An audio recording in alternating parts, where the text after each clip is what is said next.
this is the Green Beanie, the gnarliest cooking vlog around. If you have no idea what the ceviche is, but you clicked on this because ceviche sounds cool and boss, then you get to find out. This recipe is super epic because you don't have to use a stove at all. It's basically when you take some good quality sashimi fish or scallops or even octopus or squid, it's gotta be sashimi though, and some other ingredients, and then you put it in lime juice and you let it sit in the fridge for a few hours, and then it's magically cooked, which is pretty rad.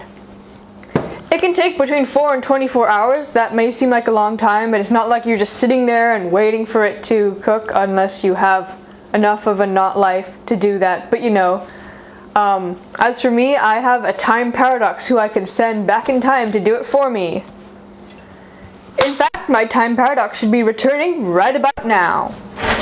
Hey, I did the ceviche. Sweet, now let's get back into the time machine and watch how you did it.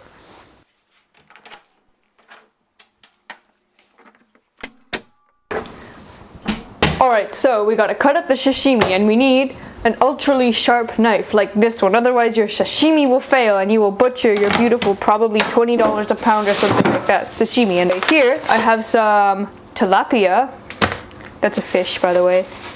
I've got some squid and octopus, and I've got sashimi tuna. So basically you want to cut those up into smallish pieces. Here, let me show you. So you want to cut them into small-ish pieces, kind of like this, and then you want to put them in a bowl. So do the same with like your other things. You can use any kind of fish. You can use like scallops, or you can use, I recommend tuna though. Tuna's pretty good. So this much epic sashimi fish should serve about 4 to 5 as a main meal, or even more as a starter. So you're also going to need a few other things. You need quite a bit of lime juice, and since limes don't have that much juice and I'm too lazy to squeeze a bunch of them, I have this cheaty-peaty lime bottle thing. So you want somewhere around a 1/4 cup, and I'll have to, but you can put a little more since like the stuff at the end of the ceviche is super duper awesome, and like you want juice at the end of the ceviche because it's like the best thing ever. So somewhere around a 1/4 cup lime juice. And you need a few other things too, so keep paying attention. So you need maybe a 1/4 tin of light coconut milk, and you need some capers, and you need maybe half of a red onion, and some tomato, and a whole bunch of cilantro. Yeah, so I'm going to show you how you need to finely chop them, because in the ceviche you need to finely chop everything, because that makes it epic. So yeah. Okay, so the tomato, you got to chop it really finely. You need a sharp knife as well, because if you ever tried cutting tomatoes with like a blunt knife, you probably ended up with like tomato juice on your favorite shirt. And do the same with the onion. The onion's got to be super finely chopped. For the cilantro, you want to cut it up. We don't want the stalks in there, but no, I've already cut them off. Are bad. And then you want to cut them up like this, but then don't put them in once you finish cutting them like this, because then you gotta like do it again. Just don't like cut your finger off. Don't forget to peel the onion. And only half of it. One is too much.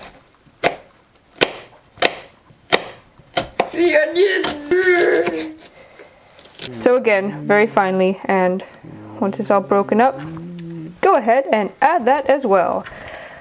So then of course you have the capers. You don't need to cut up the capers, they're already really small. And then you add your liquids. 1/4 of a tin. So now mix it around like it was something that needed a lot of mixing. And now you just want to put like a cover, like some plate or a cling film over it, and then you're gonna put it in the fridge. The longer you let it sit, the better. But any more than 3 days and it just starts to like rot instead of marinade. So I recommend somewhere around 24 hours. And back to the time machine. Oh, wait. Back to the time machine. Hello, future me. My time paradox should be returning right about now. Hey, what up, TGB? Oh, hey, time paradox. The ceviche is in the fridge, right? Yep. Cool. Thanks, time paradox. Well, before we serve, there are a few more ingredients we have to add. Hey, time paradox, could you pass me an avocado? Sure. Sweet. So you want to take the avocado and you want to cube it. kind of like a boss. I mean, not kind of like a boss. You want to cube it like a boss. And again, smallish chunks, not too big, to match the rest of the ceviche. Now do the same with the other half. Now keep mixing it.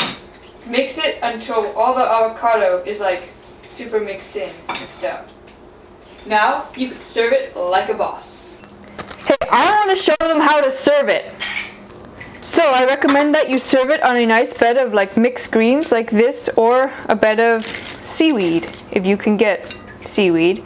And here's a method to make it look ultra super mega boss. So you take a little bowl like this and you scoop some in here, and then you kind of compact it, and then you put it out like this, and you slowly lift it up, and it's like a little ceviche cake.